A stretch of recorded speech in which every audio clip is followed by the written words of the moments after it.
Tara, ito na tayo. Ano ko na yung karne ng baboy.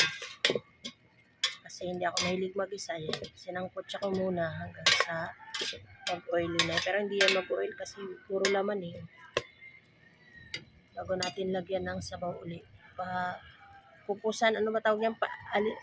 Tuyuin ko muna. Okay, ang hirap Bisaya talaga eh. Patuyuin ko muna yung tubig tapos tsaka ko lalagyan uli ng panibagong tubig para pakuluin. Yan. Halo ko. Bigay ng anak ko, galing daw to ng Quezon, dala yata ng sister-in-law niya. Ayan, binigyan din kami. So, ihalo na natin ngayon sa sinigang na porky. Ayan, tuyo na yung tubig sa sarili niyang tubig. Tama ba yung sinasabi ni Mama Jo? Ayan, nabuang na. So, lagyan ko na uli ng tubig para palambutin natin. Maliliit lang yung slice ko para hindi tayo mahirapan nguyain. Pakuluin lang natin. Pakulo na, ilagay na natin yung ating gabi.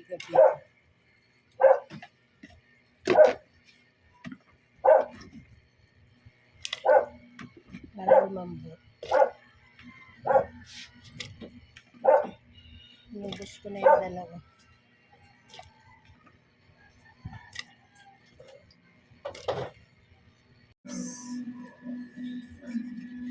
Timplahan na natin ng asin. Ay, nalipaw na at saka sarap.